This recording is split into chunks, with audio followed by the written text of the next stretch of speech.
안녕하세요. 사연에 빠지다의 DJ 민영입니다. 오늘 사연자는 인생에서 가장 중요한 갈림길에서 고민이 많다는데요. 과연 어떤 사연인지 들어보겠습니다. 오늘도 두 가지 사연 준비되어 있는데요. 끝까지 들어주실 거죠? 그럼 오늘의 사연 바로 시작해 볼게요. 구독과 좋아요도 꾹 눌러주세요. 안녕하세요. 저는 30대 여자입니다. 저는 아직 결혼을 안 한 미혼이에요. 사실 얼마 전까지만 해도 결혼 생각은 전혀 없었어요. 그런데 지금 만나는 남자친구를 만나고 나서는 생각이 바뀌었습니다. 사람이 참 착하고 다정다감해서 이 남자랑 일하면 결혼해서 평생 살 수도 있지 않을까라는 생각이 들더라고요. 사실 제가 성격이 좀 세요. 부모님 두 분 다 공부를 오래 하느라 결혼을 늦게 하셔서 저를 40이 넘어서 낳았거든요. 더군다나 외동딸이다 보니 어릴 때부터 공주처럼 자랐습니다. 태어나 지금까지 살면서 제 마음대로 안 되는 거 없이 살았어요. 그러다 보니 고집이 센 편이에요. 항상 하고 싶은 것도 많고 제가 하고 싶은 걸 누가 못하게 하면 그렇게 오기가 생깁니다. 그런 성격이다 보니 지금까지 순탄하게만 살지 않았어요. 부모님이야 자식이니 평생 저를 받아주시지만 다른 사람들은 그렇지 않으니까요. 제 성격이 남들보다 고집이 세고 배려심이 부족하다는 걸 저는 중고등학교에 가서야 알았어요. 학기 초에 친하게 지내던 애들이 2학기만 되면 꼭 멀어지게 되더라고요. 말을 걸어도 대충 대답하고 같이 떡볶이를 먹으러 가자고 해도 저만 빼고 자기들끼리 갔어요. 그런 일이 반복되다 보니 나중에는 제가 먼저 나한테 왜 그러냐고 왜 자꾸 거리를 두냐고 물어봤어요. 그러자 친구마다 하는 말이 비슷하더라고요. 유정이 너는 항상 네 마음대로만 하려고 하잖아. 네 뜻대로 안 해주면 무조건 안 하겠다고 그러고. 맞아. 더군다나 우리가 아무리 아니라고 이야기해도 네 생각이 맞는다고 생각하면 다른 사람들의 의견 다 무시하고 고집 피우잖아. 그거 진짜 힘들어. 그때까지 저는 제가 그런 애인 줄도 몰랐어요. 단지 다른 사람들보다 내 생각을 솔직하게 표현하는 사람이라고 여겼습니다. 야, 너네 웃긴다. 그렇게 기분 나빴으면 그때그때 이야기하면 되지. 유치하게 왜 사람을 따돌리고 연락까지 씹어? 너희가 하는 짓은 뭐 착한 짓이냐? 저는 친구들이 좋았어요. 부모님이야 항상 제 편이었지만 형제가 없다 보니 항상 심심하고 외로웠습니다. 그래서 친구들과 있으면 너무 즐겁고 행복했어요. 그런데 문제가 생길 때마다 제가 순순히 미안하다고 하지 않으니 어느새 주변에 친구가 하나도 없더라고요. 저도 알아요. 제 성격이 별로라는 걸요. 점점 더 사람들과 친하게 지내는 게 쉽지 않다 보니 저 나름대로 고쳐보려고 노력도 많이 했습니다. 그런데 아무리 노력을 하려고 해도 안 되는 게 있었어요. 제가 하기 싫은 건 죽어도 못 하겠더라고요. 그 성격 때문에 태어나 처음으로 부모님과 마찰이 있었습니다. 수능을 치르고 얼마 안 됐을 때 일이에요. 부모님은 당연히 제가 법대를 갈 줄 알고 계셨어요. 그런데 제가 뜬금없이 간호대에 가겠다고 우겼습니다. 어릴 때부터 검사하겠다고 노래를 부르길래 당연히 법대 가겠다고 할 줄 알았더니만 네 성적에 굳이 간호대를 왜 가? 그래, 병원에서 일하고 싶은 거면 차라리 재수해서 내년에 의대 가는 거 어때? 제가 어릴 때 무슨 드라마를 보고는 드라마 속에 나오는 검사가 멋있다고 나중에 커서 검사가 되겠다고 하기는 했어요. 성적도 항상 나쁘지 않은 편이었기에 부모님은 당연히 법대에 가서 로스쿨에 진학할 줄 아셨죠. 그런데 최근에 생각이 변했습니다. 무슨 일이 있어도 간호대에 가서 훌륭한 수간호사가 되고 말 거라고요. 나 엄마 아빠가 뭐라고 하든 간호대 갈 거야. 그러니까 재순이 뭐니 그런 소리 하지 마세요. 아니 도대체 이게 무슨 일이야? 내 딸이지만 너처럼 너밖에 모르는 애가 간호사를 어떻게 하겠다고 그래? 그래. 간호사는 누구보다 배려심 넘치고 희생정신이 투철한 사람이어야 해. 너 정말 자신 있어? 당연히 자신 있지. 나처럼 머리 좋은 애는 뭘 해도 잘하는 거 몰라? 나 무조건 수간호사까지 해내고 말 거니까 걱정하지 마세요. 저를 이렇게 고집불통으로 만든 건 오냐오냐 귀하게만 키워주신 부모님 탓인데도 이런 순간에는 또 제 편을 안 들어주시더라고요. 두 분 다 굉장히 이성적으로 저에게 간호사는 안 어울려도 너무 안 어울린다고 하셨어요. 하지만 저는 생각을 바꿀 마음이 전혀 없었습니다. 이미 제 미래는 간호사로 제가 결정했으니까요. 제가 몇 년 전 급성 맹장으로 병원에 입원한 적이 있었어요. 당시에도 반 친구들과 사이가 멀어져서 학교에 거의 혼자 다닐 때였습니다.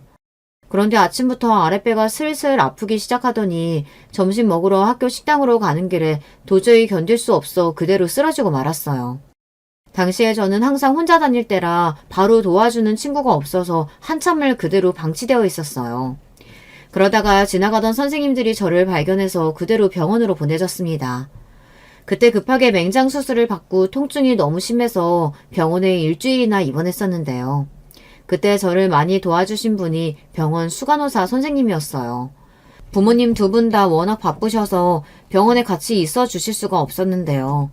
그런 제가 안쓰러웠는지 수간호사 선생님이 제 병실에 자주 들러주셨어요. 일이 바쁘실 텐데도 자주 들러서 말도 걸어주고 산책도 같이 도와주고 하셨어요. 제가 병원밥 맛없다고 자꾸 안 먹으니까 밖에서 제가 먹을 만한 간식들을 사다가 몰래 가져다 주기도 하셨어요. 이거 되게 유명한 빵집에서 사온 거니까 한 번에 먹지 말고 천천히 여러 번에 나눠서 먹어. 또 먹고 싶으면 선생님한테 이야기하고. 와, 대박. 저 이 빵 너무 먹고 싶었는데 감사해요, 선생님. 병원에 있을 때 잠깐 만난 간호사 선생님이었는데도 지금까지 그때의 기억이 생생해요. 어린 제가 보기에도 그 수간호사 선생님은 환자에게 진심이라는 게 그대로 느껴졌거든요. 그때 나눈 대화가 너무 따뜻하고 좋았습니다. 물론 그 선생님이 저에게만 잘해주신 건 아니었어요. 항상 보면 다른 환자들이나 간호사 선생님들에게도 너무나 다정하고 친절하게 대하시더라고요. 그 모습이 너무 멋있어 보였고 닮고 싶다는 생각이 들었어요. 그때까지 한 번도 느껴보지 못했던 존경심이라는 감정이 느껴졌습니다. 학창시절 내내 나의 부족한 성격 탓에 친구들과 멀어지고 힘든 시기를 겪어서 그런지 어린 마음에 더 심하게 감명받아 나도 저 사람처럼 되고 싶다는 마음이 점점 더 커졌습니다. 물론 사람이 한순간에 그렇게 변할 수야 없겠지만 간호사로서의 전문 지식을 가지고 환자들을 친절하게 대하다 보면 저도 그 수간호사 선생님처럼 되지 않을까 기대했습니다. 100%로는 아니더라도 그 선생님의 반만이라도 닮아갔으면 좋겠다는 마음으로요. 제 고집이 워낙 세다는 걸 부모님께서도 알기도 하셨고 제가 또 변덕이 심하다는 걸 아시기 때문에 또 언제 마음이 바뀔지 모른다고 부모님은 단순하게 생각하셨어요. 그런데 저는 생각보다 잘 해냈습니다. 간호대학을 다니는 내내 수석을 한 번도 놓치지 않았어요. 덕분에 졸업을 앞두고 우리나라에서 제일 알아주는 명문 대학병원에 단번에 합격했습니다. 저는 그렇게 꿈꾸던 진짜 간호사가 됐어요. 본격적으로 간호사로서 일을 시작하고 나니 학창시절 만났던 그 수간호사 선생님이 더 대단하다고 느껴졌습니다. 이렇게 일이 많고 힘든데 어떻게 그렇게 차분하고 다정한 성품으로 환자들을 대할 수 있는지 신기하기만 했어요. 저는 일은 참 잘하는 간호사가 되었지만 친절한 간호사는 되지 못했어요. 항상 제 가슴속에 품어둔 수간호사 선생님 같은 훌륭한 간호사가 되고 싶었지만 세상이 저를 그냥 그대로 두지 않았습니다. 병원엔 참 별의별 일이 많아요. 간호사에게 욕을 하는 환자도 있고 간호사를 본인 시녀로 아는 환자들도 수두룩합니다. 그러다 보니 자연스레 저는 더 독해지고 말이 없어졌어요. 간호사 생활 5년차가 넘었을 때 일이에요. 대학병원은 워낙 환자도 많고 긴급한 상황이 많다 보니 일의 규칙이라는 게 별로 없습니다. 내일, 내일 가리지 않고 급하면 누구라도 해야 하죠. 그러다 보니 연차가 쌓일수록 전공의들이 해야 하는 일까지 해야 할 때가 많아요. 의사나 전공의들은 본인들이 시간이 나야 병실에 올 수 있지만 간호사들은 항상 병실 앞에 있으니 환자들의 요구를 거절할 수가 없죠. 도대체 언제까지 기다리라는 거야? 어깨에 달린 주사 하나만 빼면 되는데 아무나 와서 해주면 되지. 언제까지 기다리래? 나 바빠. 빨리 빼. 환자분, 안에 피가 보이거나 염증이 생길 수도 있는 거라 전공의 선생님이 와서 해주셔야 돼요. 금방 오실 거니까 조금만 기다리세요. 기다리라고 한 지가 언제야? 일주일 입원하느라 좀이 쑤셔 죽겠어. 빨리 오라고 해. 그날도 환자분이 빨리 퇴원해야 한다고 바닥에 물건까지 던지며 하도 화를 내셔서 전공의가 와서 해야 하는 일을 제가 대신했어요. 간단한 일이지만 제 업무도 바쁜 와중에 왔다 갔다 신경을 써야 하니 슬슬 화가 올라와 있었어요. 이런 일이 하루 이틀도 아니니 저는 애써 참고 환자분의 요구대로 해드렸습니다. 제 경험상 전공의가 또 까먹고 안 오는구나 싶었거든요. 그런데 잠시 뒤 처음 보는 전공의가 간호사실로 급하게 달려오더니 자기 일인데 제가 대신하게 했다면서 미안하다고 하더라고요. 그 환자분이 물건까지 던지고 화내셨다면서요. 제가 빨리 오려고 했는데 교수님 호출이 와서 너무 죄송해요. 괜찮으세요? 괜찮아요. 선생님도 바쁘셔서 그런 건데 누구라도 할 수 있는 사람이 먼저 하면 되는 거죠 뭐. 전공의 선생님이 고개까지 연신 숙이면서 주머니에 있던 따뜻한 커피를 건네는데 그 모습이 제 눈에는 귀엽게 보였습니다. 이런 기분은 오랜만이었어요. 사실 병원 생활을 오래 하면 할수록 병원에서 만나는 사람들이 다 싫어지거든요. 의사든 간호사든 환자든 전부 다 싫어요. 아무래도 다들 아파서 온 사람들이고 조금만 실수를 해도 큰 사고로 이어질 수 있는 장소다 보니 다들 예민하고 까칠해요. 하루 종일 같이 일을 해도 웃으면서 인사하는 사람들도 거의 없고요. 그런데 아주 오랜만에 해맑고 다정한 사람을 보니 저도 모르게 힐링이 되더군요. 제가 다른 건 몰라도 사람 보는 눈은 있어요. 그 전공의를 제가 그 이후 1년 넘게 지켜봤는데 사람이 참 선하고 친절하더라고요. 그때 보았던 수간호사 선생님처럼 말이죠. 한번 관심을 주고 나니 그때부터 마음이 점점 커졌어요. 어느새 제가 그 전공의 선생님을 좋아하고 있더라고요. 저는 좋아하는 사람이 생기면 마음을 숨기지를 못합니다. 성격이 급해서 바로 다가가서 고백을 해야 직성이 풀려요. 물론 그것도 어릴 때 이야기고 저도 더는 어린 아이가 아니니 천천히 다가갔습니다. 더군다나 같은 병원 직원이니까요. 그런데 이 남자가 눈치가 참 없더라고요. 착하고 사람은 좋은데 제가 몇 번이나 같이 밥을 먹으며 추파를 던졌는데도 걸려들지를 않더라고요. 더군다나 워낙 다정다감한 성격이다 보니 잘해주기는 되게 잘해주더라고요. 사람이 포기 못하게 말이죠. 그러던 중 제가 병원에서 같이 일하던 간호사랑 문제가 좀 있었어요. 저보다 1년 선배 간호사였는데 일을 너무 못해요. 중요한 일을 까먹는 건 기본이었고 문제가 생겼을 때 다른 간호사들한테 미루는 게 습관인 사람이었죠. 저야 워낙 일을 잘하다 보니 그 선배한테 꼬투리를 잡힐 일이 없었는데 자꾸 본인이 실수할 때마다 다른 간호사들 핑계를 대며 팀 분위기를 망쳤어요. 안 그래도 일이 힘든데 같이 일하는 간호사끼리 사이가 불편하면 더 힘들어요. 위에서 힘들게 하니 어린 간호사들은 자꾸 그만두기도 했고요. 저희 팀에 자꾸 어린 간호사들이 그만두니 수간호사님께서 간호사들이 그만두는 이유에 대해 여러 번 물어보셨어요. 한두 번은 모르겠다고 둘러댔는데 같은 일이 반복되니 저도 짜증이 나서 더는 못 참겠더라고요. 결국은 수간호사님한테 사실대로 이야기했습니다. 1년 선배인 간호사가 힘들게 하는 게 있다고요. 그 이후 선배 간호사가 갑자기 다른 팀으로 가게 됐어요.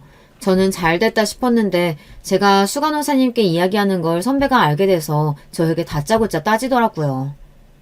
너 평소에도 할 말 못할 말 구분 못해서 짜증나게 하더니만 네가 결국은 사고를 치는구나. 애들 그만두는 게 왜 나 때문이야. 네가 매일 애들한테 까다롭고 예민하게 구니까 애들이 힘들어서 나간 거 아니야. 선배 간호사는 또 저에게 책임을 전가하기 시작했어요. 저는 기가 막혀서 웃음도 안 나오더라고요. 저는 어이가 없어 한마디 하려고 자리에서 일어났습니다. 그런데 그때였어요. 생각지도 못한 사람이 나타나 제 편을 들었습니다. 제가 웬만하면 안 끼어들려고 했는데요. 박 선생님이 너무 모르시는 것 같아서 제가 한 말씀 드릴게요. 유정 선생님이야 다른 간호사분들 가르치느라 까다롭고 예민하게 군 거죠. 그만큼 중요한 일이니까요. 근데 박 선생님은 가르쳐주는 것도 없으면서 매일 본인 할 일 다른 간호사한테 넘겨서 부려먹고 본인 잘못한 것까지 다 덤탱이 씌우셨잖아요. 저도 옆에서 보면서 다른 간호사분들이 안쓰럽다고 생각했어요. 그 순간 간호사실에는 고요한 정적이 흘렀습니다. 평소 다정하고 친절하기로 유명한 남자 전공의가 저를 위해서 나서서 제 편을 들어주니 다들 놀랄만 했죠. 심지어 제 이름까지 붙여서 유정 선생님이라고 부르는데 저도 많이 놀랐어요. 평소 제가 그렇게 관심 있다는 티를 내도 영 반응이 없더니만 중요한 순간에 왕자님처럼 나타나 도와주니 저는 그 전공의 선생님이 더 좋아졌습니다. 이제 더는 물러설 곳이 없었어요. 저는 얼마 뒤 전공의 선생님에게 고백하고 사귀기 시작했습니다. 고백할 때까지만 해도 분명 차일 거라고 판단하고 한 고백이었는데 이 남자가 덥석 받아주더라고요. 심지어 본인도 오랫동안 저를 좋아했답니다. 제가 워낙 숫기가 없어서 표현을 못하는데 유정 선생님이 먼저 고백해 주시니까 너무 좋아요. 이 선생님은 정말 멋있는 것 같아요. 살다 살다 남자한테 멋있다는 소리는 처음 들어봤습니다. 지금까지 제가 만나온 남자들은 다들 저에게 성격이 까칠하네, 자기밖에 모르네 이러면서 이기적이다고 했어요. 그래서 그런지 연애를 시작해도 반년 이상 해본 적이 없었죠. 그런데 이 남자친구와는 뭔가 달라도 너무 달랐습니다. 제가 뭘 해도 좋아해주고 응원해줬어요. 저는 대학병원 간호사에 남자친구는 전공의이다 보니 사실 둘 다 연애하기에는 좋은 조건이 아니에요. 둘 다 바빠서 만날 시간도 거의 없으니까요. 그런데 둘 다 병원에서 어떻게 생활하는지 뻔히 다 알아서 그런지 자연스레 서로 배려하고 이해해줬습니다. 이런 연애는 처음이었어요. 전 남자친구들은 제가 3교대라 너무 피곤하다고 바쁘다고 하면 딱딱 근무 시간 지켜가며 일하는데 뭐가 힘드냐고 했어요. 일반 직장인들은 야근에 출장에 출퇴근의 시간이 정해져 있어도 지키지 못한다고 더 힘들다고 투덜거렸어요. 그런데 지금의 남자친구는 본인도 거의 못 자고 일해서 힘들 텐데도 항상 저를 먼저 챙겨주었습니다. 제가 출근하는 시간, 퇴근하는 시간, 자는 시간 미리 확인해서 바쁜 시간은 피해서 연락하고 최대한 쉬는 날을 미리 맞춰서 데이트할 수 있게 시간을 맞췄죠. 남자친구가 먼저 저를 생각해주고 항상 배려해주다 보니 저도 자연스레 성격이 유순해졌어요. 남자친구를 만나는 동안은 화를 낼 일도 없고 고집을 피울 일도 전혀 없었죠. 남자친구는 저를 좋은 사람이 되게 만들어줬어요. 사실 다정하고 친절한 사람이 되기 위해 간호사가 됐는데도 어느새 더 까칠하고 예민해진 저를 보다 보면 마음이 안 좋을 때가 많았습니다. 환자들에게 치여서 힘들 때는 내가 왜 굳이 간호사가 돼서 이런 대접을 받고 고생을 하나 싶을 때도 많았습니다. 그래서 때려치우고 싶은 순간도 있었어요. 예전에 저라면 당연히 박차고 나갔을 거예요. 그런데 남자친구는 그럴 때마다 저에게 응원과 위로를 아끼지 않았습니다.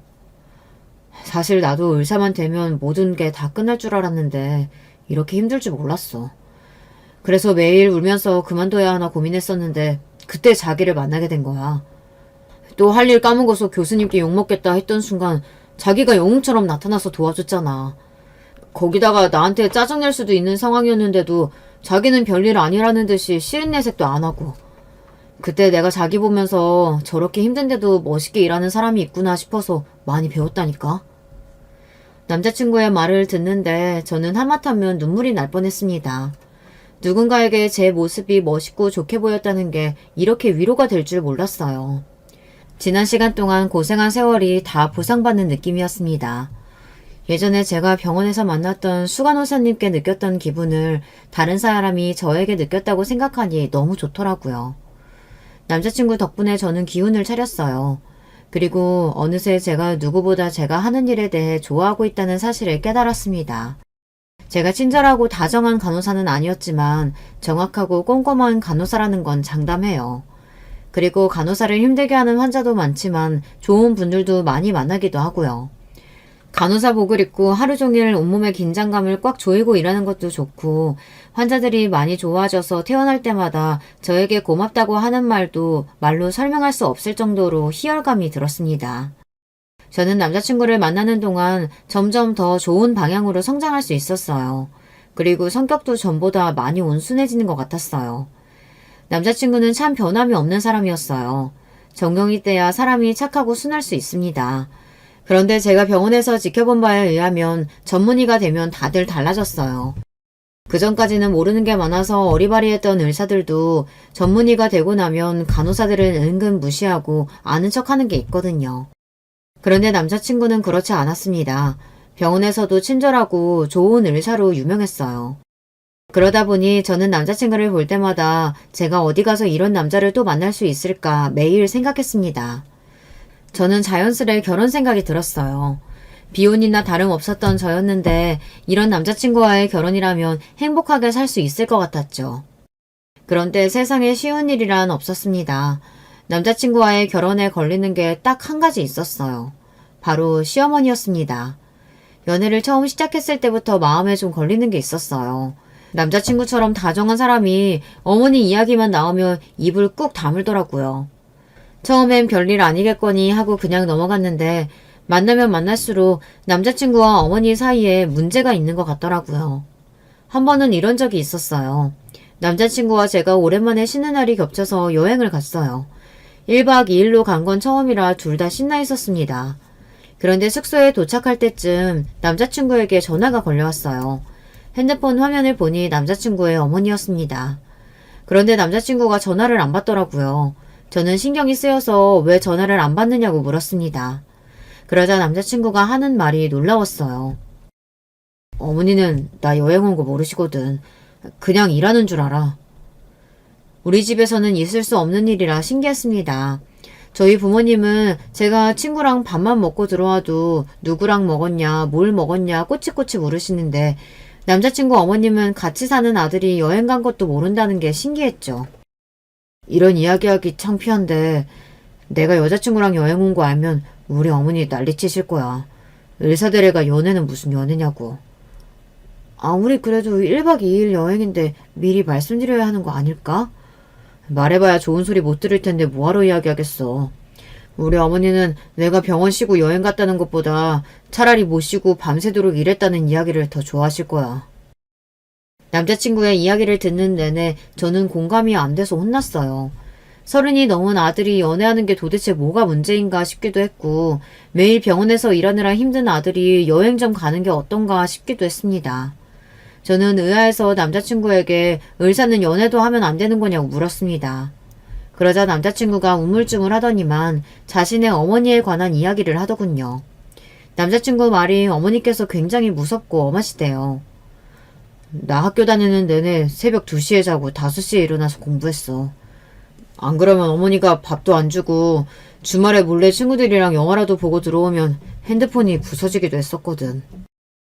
남자친구는 너무 담담하게 이야기하는데 사실 저는 놀랐습니다. 남자친구와 이야기를 하다 보니 남자친구가 그동안 어떻게 살았는지 조금 알겠더라고요. 남자친구는 의대에 가기 위해 하루 종일 공부하고 하루에 3시간밖에 자지 못했대요. 중고등학교 6년 내내 말이죠. 거기다가 주말에도 쉬지 못하고 친구도 만날 수가 없었답니다.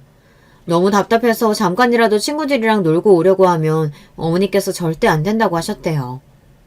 네가 다른 애들이랑 같아? 너는 특별해. 잘난 부모 덕에 좋은 머리 타고났으면 더 악착같이 열심히 할 생각을 해야지. 다른 평범한 애들처럼 놀 생각만 하면 되겠어? 평범하든 특별하든 사람이 좀 쉬어가면서 해야 공부도 잘 되죠. 매일 쳇바퀴처럼 똑같이 사는 거 이제 좀 지겨워요. 어머니 말이라면 1년 365일 매일 잘 됐다가 너무 힘들어서 한번 쉬고 싶다고 말을 해도 어머니는 들어주지 않으셨답니다. 사람 살리는 의사가 될 건데 그 정도도 못 참으면 안 된다고요. 당시에 남자친구가 귀에 딱지가 생기게 들은 말이 특별하다는 말이랍니다. 남자친구 부모님 2분 다 학벌이 좋으세요. 아버님은 명문대를 나와 여대에서 교수로 계시고 어머니는 약대를 나와 약사라고 하더라고요. 사실 우리 어머니는 약대가 아니라 의대를 가고 싶어 했는데 성적이 조금 부족해서 약대를 가셨거든. 그래서 그런지 내가 혹여나 의대에 떨어질까봐 나보다 더 전전긍긍하셨어. 어머니는 당신이 이루지 못한 꿈을 아들에게 이루게 하려고 학창시절 내내 지독하게 공부를 시키셨나 보더라고요. 그런 이야기를 들으니 저는 남자친구가 더 대단하게 느껴졌습니다. 쉽지 않은 환경에서 이렇게 바르고 훌륭하게 자랐다는 게 진심으로 대단했어요. 아마 저라면 진작에 버티지 못하고 집을 뛰쳐나왔을 거예요. 반면에 남자친구는 어머니의 바람대로 의대에 가고 지금까지 훌륭하게 전문의가 됐으니 여러모로 참 멋진 사람이었죠. 남자친구의 많은 면을 알게 될수록 저는 점점 더 남자친구가 좋아졌어요. 그때까지만 해도 남자친구의 어머니를 직접 상대해 본 건 아니다 보니 막연하게나마 엄하고 보수적인 분이시구나 이 정도로만 생각하고 있었습니다. 그런데 제가 잘못 생각한 거더군요. 남자친구의 어머님은 제가 생각한 것보다 훨씬 더 이상한 분이었어요. 제가 그렇게 생각하게 된 계기가 있습니다. 어느 날이었어요. 남자친구가 늦은 저녁에 갑자기 집 앞으로 찾아왔습니다. 그러더니 대뜸 주차장으로 내려와 달라고 하더라고요. 그러고는 한다는 말이 결혼하자고 했어요. 이런 말 갑작스럽겠지만 나랑 결혼해 줄래? 제가 좋아하는 후리지아 한 다발을 품에 가득 안고 온 남자친구는 떨리는 손으로 제게 꽃을 건넸습니다. 저는 당연히 좋다고 대답했어요.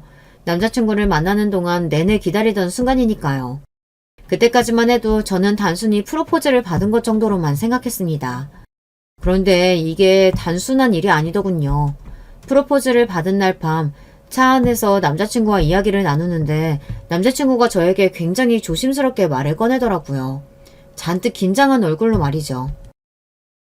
이런 말하면 자기가 기분 나쁠 수도 있는데 부끄러워도 사실이니까 그냥 이야기할게. 얼마 전에 어머니께서 당장 선 봐서 결혼하라고 손자리를 구해오신 거야. 남자친구는 혹여나 제 기분이 상할까 눈치를 보며 이야기했어요. 이야기는 이랬습니다. 남자친구 어머니께서 너무 좋은 신부감이 있다며 당장 선을 보고 결혼하라고 하신대요. 아무리 조건이 좋아도 당사자들이 좋아야 만나서 결혼도 하는 거지. 자기 여자친구 있다고 아직도 말 안 했어? 저는 기분이 나쁘지 않았습니다. 남자친구가 부모님께 아직 제 이야기를 안 했다는 건 진작 알고 있었기 때문에 모르셔서 그럴 수도 있다고 생각했어요. 그래서 여자친구 있다고도 이야기하고 지금 만나는 여자친구랑 결혼하고 싶다고도 말씀드렸어. 남자친구는 그래서 급하게 제게 프로포즈를 한 겁니다. 급한 마음에 이미 벌써 부모님께 결혼할 사람이 있다고 이야기한 상태라 저를 부모님께 소개하고 싶다네요. 저는 내심 기분이 좋았어요. 저야 남자친구를 만나는 내내 결혼 생각을 했었지만 남자친구는 그동안 한 번도 먼저 결혼 이야기를 하지 않아 나랑 결혼할 생각이 없는 건가 걱정이 되기도 했었거든요. 그런데 제가 결혼을 너무 쉽게 생각했나 봐요. 제가 남자친구 부모님께 인사를 드리러 가겠다고 남자친구에게 이야기를 했는데도 그 뒤로 말이 없더라고요. 저는 한번 이야기가 나왔으니 아무래도 신경이 쓰여서 언제 갈까 남자친구에게 물었습니다. 그런데 제 말에도 남자친구가 우물쭈물 말이 없더라고요. 그래서 저는 아직 부모님께 제대로 말씀을 안 드렸나 싶어 더 묻지 않았습니다. 제가 너무 결혼에 목매는 것처럼 보이는 건 저도 싫어서요. 그러던 중 남자친구에게 실망스러운 사건이 생기고 말았어요. 2년 가까이 연애하는 동안 한 번도 남자친구에게 사소하게라도 서운하거나 화가 난 적이 없었는데 그날 2년치를 한 번에 몰아서 화가 나게 했더라고요. 글쎄 남자친구가 저 몰래 어머니께서 소개했다던 그 여자를 만났더군요. 그것도 다른 사람 입을 통해 듣고야 말았어요. 제가 주말에 시댁 행사 있어서 신라호텔 갔었거든요. 그런데 거기서 오준호 선생님 딱 봤지 뭐예요? 되게 어리고 예쁜 여자랑 선보는 것 같더라고요. 분위기가 아주 딱딱하고 불편해 보이는 게 딱 선이었어요. 오준호 선생님 정도면 뭐 어리고 예쁜 여자 만날 수 있지. 이러다가 오준호쌤 조만간 청첩장 돌리는 거 아니에요? 병원 사람들은 신이 나서 떠들었습니다. 그 와중에 저는 화가 나고 짜증나도 티를 낼 수가 없었어요. 저와 남자친구가 연애한다는 걸 병원 식구들은 아무도 모르다 보니 제가 여기서 티를 낼 수가 없었죠. 물론 사내 비밀 연애다 보니 평소에도 일하다 보면 종종 서로의 이야기를 듣고는 해요. 오 선생이 또 뭐를 실수했다더라. 오 선생이 교수님께 혼나고 있다더라 등등 평소 많이 듣습니다. 그런데 이건 상황이 전혀 달랐어요. 일상적인 소리만 듣다가 주말에 다른 여자와 선을 봤다는 소리를 들으니 몸 전체가 뜨거워지며 피가 거꾸로 솟더군요. 저는 점심을 먹자마자 비상구에 숨어 남자친구에게 전화했습니다. 남자친구는 제 속도 모르고 바쁜지 전화를 받자마자 들릴 듯 말 듯 소리로 전화를 받더군요. 자기야, 내가 지금 조금 바쁜데 금방 다시 전화할게. 아무것도 모른다는 듯 해맑은 남자친구의 목소리에 저는 화가 치밀어 올랐어요. 그래서 저도 모르게 흥분해버리고 말았어요. 너만 바빠? 나도 바빠. 바쁜 와중에 화가 나서 도저히 일을 할 수가 없어서 전화한 거야. 너 주말에 선 봤다며? 내가 모를 줄 알았어? 남자친구에게만은 절대 보여주고 싶지 않았던 모습인데 결국은 제 진짜 모습을 남자친구에게 보이고 말았습니다. 남자친구가 저보다 한 살 나이가 어리기 때문에 절대 남자친구에게 야라고 부르지 않았어요. 그런데 결국은 내지르고 말았습니다. 하지만 그렇다고 해서 이건 그냥 좋게 넘어가 줄 수 있는 문제가 아니었어요. 그날 저녁 퇴근한 이후 남자친구는 저를 만나 애써 그날 일에 대해 변명했습니다. 남자친구는 어쩔 수 없었답니다. 선자리에 나가지 않으면 안 될 이유가 있었대요. 이유? 아무리 대단한 이유가 있어도 그렇지 어떻게 나를 두고 딴 여자랑 선을 보러 나갈 수가 있어? 저는 태어나서 그런 모욕감을 느껴본 건 처음이었어요. 안 그래도 제가 남자친구보다 나이가 많다는 게 신경 쓰이는데 젊은 여자와 선을 봤다고 하니 기분이 더 나쁘더라고요. 나도 정말 어쩔 수 없었어. 내가 선자리 안 나가면 어머니가 절대 자기 안 만나준다고 해서. 그래서 그런 거야. 내 입장에서는 방법이 그거밖에 없었어. 나도 그 자리에 나가는 거 진짜 고역이었다니까. 남자친구의 말에 저는 순간 충격을 받아 말문이 턱하고 막히고 말았습니다. 남자친구의 어머니께서 저를 안 만나겠다고 하셨다네요. 내가 말했었잖아. 우리 어머니 말 통하는 사람 아니라고. 자세하게 이야기해봐야 자기만 너무 실망하고 힘들 것 같아서 내가 상황을 미리 이야기할 수가 없었어. 남자친구 어머니는 여자친구가 있다는 말에도 계속해서 선을 보라고 압박을 하셨대요. 남자친구는 아무래도 안 되겠다 싶어 어머니와 계속 싸우다가 조만간 저를 데리고 인사시키겠다고 했답니다. 그랬는데도 남자친구 어머니께서는 절대 저를 만나지 않겠다고 하셨답니다. 남자친구가 끝까지 이유를 이야기 안 하려고 하는 거 제가 꼬치꼬치 캐물어서 결국은 듣고야 말았어요. 그런데 그냥 듣지 말 걸 그랬습니다. 막상 듣고 나니 마음이 좋지가 않더군요. 남자친구 어머니는 제가 나이가 많은 것도 싫고 직업이 간호사라는 것도 싫다고 절대 이 결혼은 허락할 생각이 없다고 하셨답니다. 남자친구가 너무 아깝다고요. 사람 초라해지는 거 한순간이더군요. 남자친구는 혹시나 제가 상처를 입었을까봐 연신 본인 어머니가 이상한 거라고 속상해하지 말라고 이야기했지만 이미 어머니의 생각을 제가 들은 이상 그 전으로 돌아갈 수는 없었어요. 그런 이야기까지 듣고 나니 저는 태어나 처음으로 위축된다는 느낌을 처음 느껴봤습니다. 이 정도로 자존감이 떨어지고 우울해지는 기분은 낯설고 힘들게 만들었어요. 안 되겠다. 우리 그냥 정면 승부하는 게 낫겠어. 어머니께 인사드리러 가자. 어머니께서 나를 안 만나봐서 그렇지 나 보면 분명 좋아하실 거야. 저는 이대로 가만히 있는 건 제 스타일이 아니다 싶었어요. 매도 빨리 맞는 게 낫다고 어차피 부딪힐 일 제 발로 가는 게 낫겠다 싶었습니다. 저는 태어나 그렇게 긴장한 건 처음이었어요. 예전에 대학 면접을 볼 때도 병원 면접을 볼 때도 이렇게 긴장한 적이 없었는데 시어머니를 처음 만난다는 생각에 손까지 덜덜 떨릴 정도로 긴장이 되더라고요. 제가 너무 긴장해서 한마디도 못하는 사이 어느새 남자친구의 차가 청담동 명품 거리를 지나 한눈에 보이는 고급스러운 아파트 단지로 들어서더라고요. 남자친구네 집은 생각한 것보다 훨씬 더 좋았습니다. 평생 강북에서만 살아온 저에겐 신세계였어요. 그런데 저를 처음 보신 남자친구 어머니의 반응이 청담동 아파트보다도 더 놀라웠어요. 내가 안목이 좀 까다로운 편이라 사람 딱 보면 아는데 아휴 아무리 뜯어봐도 마음에 드는 구석이 하나도 없네. 저는 순간 제 두 귀를 의심했습니다. 저와 남자친구가 자리에 앉자마자 인상을 팍 구기시면서 저에게 마음에 안 든다고 돌직구를 날리시더라고요. 어머니, 제가 분명히 말씀드렸잖아요. 제가 결혼하고 싶은 여자친구라고요. 그런 친구에게 어떻게 보시자마자 그렇게 무례한 말씀을 하실 수가 있어요? 남자친구가 저와 이 집에 오기 훨씬 전부터 저에게 당부하긴 했습니다. 처음 남자친구가 결혼하고 싶은 여자친구가 있다고 어머니께 이야기했을 때부터 어머니는 이미 저를 미워하셨기 때문에 남자친구도 어머니께서 저를 만나게 되면 무례하게 구실 수 있다고 미리 말은 했었어요. 그런데 이 정도일 줄은 몰랐습니다. 지금까지 살면서 환자들에게 별의별 말을 다 들어서 이 정도쯤이야 괜찮을 줄 알았는데 막상 좋아하는 남자친구 어머니에게 이런 소리를 들으니 저도 귀가 빨개질 정도로 화가 나더군요. 하지만 저에 대해 모르면서 하시는 이야기이니 애써 한 귀를 듣고 한 귀를 흘려야겠다 싶었습니다. 제가 결혼하고 싶은 남자의 어머니니까요. 어머니께서 저에 대해 아직 잘 모르셔서 그러시는데요. 저랑 준우씨 서로 많이 좋아해요. 결혼해서 살면 예쁜 아이들 낳고 잘 살 자신 있어요.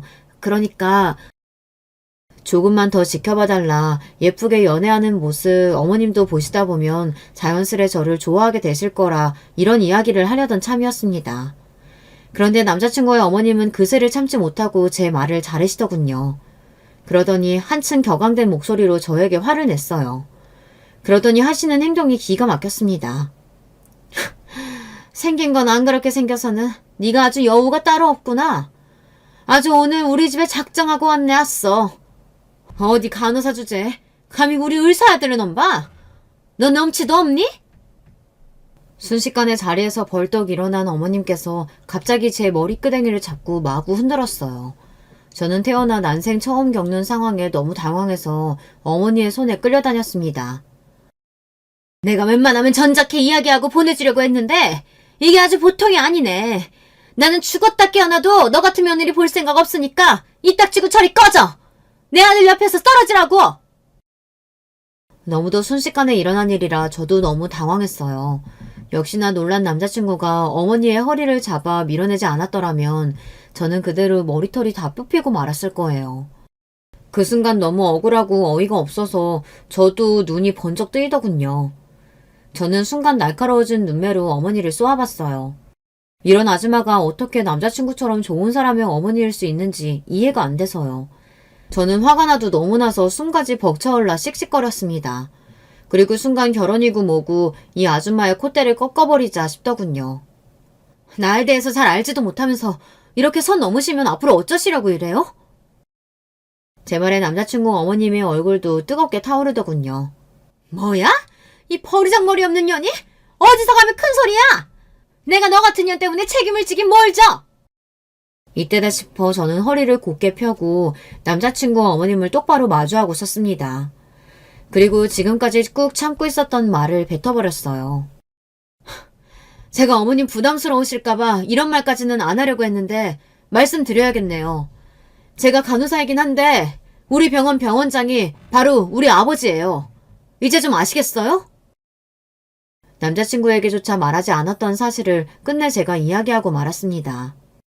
네, 맞아요. 사실 저희 아버지께서 의사셨습니다. 심지어 제가 다니고 있는 대학 병원 병원장이세요. 병원장 딸이 같은 병원 간호사라고 하면 병원 직원들이 다들 불편해할 게 뻔하니 저와 아버지는 둘 다 비밀로 하고 병원에 다녔어요. 더군다나 남자친구도 같은 병원의 의사이다 보니 혹시나 불편해할까 싶어 이야기하지 않았습니다. 지금까지 병원에 다니면서 별의별 일이 다 있었지만 그럴 때마다 병원장 딸이라는 사실만은 이야기하지 않으려고 혼자 힘으로 악착같이 버텼습니다. 아버지 백으로 편하게 일한다는 이야기만은 절대 듣고 싶지 않아서요. 그런데 저도 엄한 사람한테 머리끄댕이를 한번 잡히고 보니 눈에 뵈는 게 없더군요. 이런 몰상식한 아줌마에게는 말을 해야 할 것 같았어요. 자기야, 그게 무슨 말이야? 병원장님이 자기 아버님이라고? 자기한테까지 이야기 못해서 미안해. 아버지가 은퇴하실 때까지는 비밀로 하자고 하셔서 나도 어쩔 수 없었어. 근데 사실이야. 남자친구에게는 아버지께서 내년이면 임기가 끝나실 예정이라 그때가 돼서 이야기할 생각이었어요. 그런데 제가 먼저 이 이야기를 하게 될 줄은 꿈에도 몰랐습니다. 그 정도로 너무 화가 났어요. 반면 남자친구는 지금 현 상황이 혼란스러운지 털썩 소파에 주저앉았습니다. 그런데 어이가 없는 상황은 여기서 끝이 아니었어요. 더 어이가 없었던 건 저희 아버지가 병원장이라는 이야기를 한 직후 남자친구 어머니의 태도가 180도 달라졌다는 겁니다. 몇 번이나 저에게 그 말이 사실이냐고 확인하시더니만 순식간에 표정이 달라졌어요. 바로 조금 전 움켜쥐셨던 제 머리를 급하게 쓰다듬으면서 자신도 모르게 너무 흥분해버렸다고 하시더라고요. 어머마, 얘 좀 봐. 그런 중요한 이야기를 왜 안 하고 숨기고 있었어. 너 보기보다 애가 참 겸손하고 괜찮구나? 내가 오해했다. 예, 우리 별거 아닌 일로 괜히 서로 감정 상하지 말고 앉아서 차근차근 다시 이야기해보자. 제 손까지 지그시 잡으면서 자리에 앉으라고 등을 토닥여주는데 순간 저도 모르게 등에 소름이 돋더라고요. 그 모습에 미간을 찌푸리는 건 남자친구도 마찬가지였습니다. 그러고는 남자친구가 버럭 소리를 질렀어요. 어머니, 창피하게 지금 뭐 하시는 거예요? 조금 전까지 유정이 간호사라고 무시하고 머리까지 잡으시더니만 아버님이 병원장이라는 소리 듣자마자 태도가 바뀌시는 거예요? 어머 아들, 내가 언제 네 여자친구를 무시했다고 그래? 간호사 너무 좋지.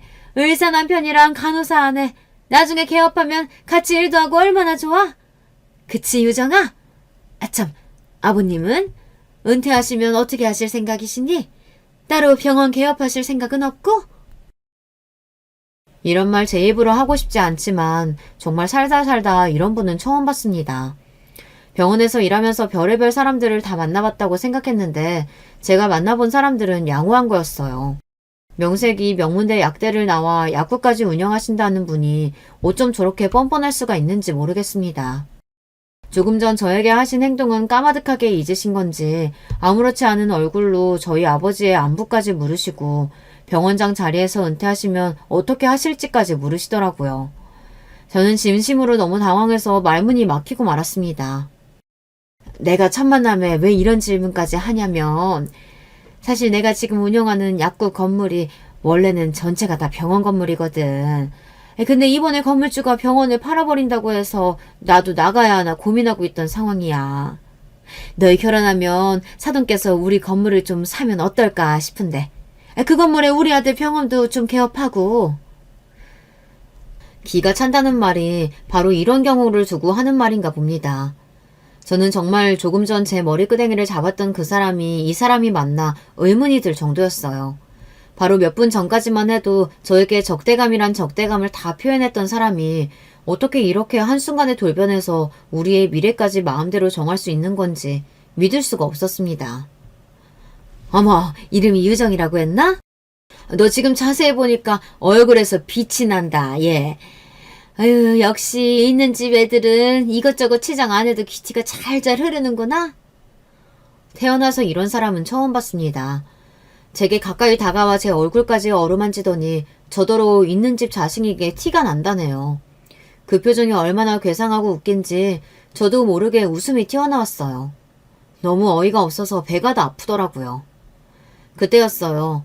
저는 정신이 혼미할 정도로 혼란스러워 아무 말도 못하고 있는데 남자친구가 갑자기 자리에서 벌떡 일어났습니다.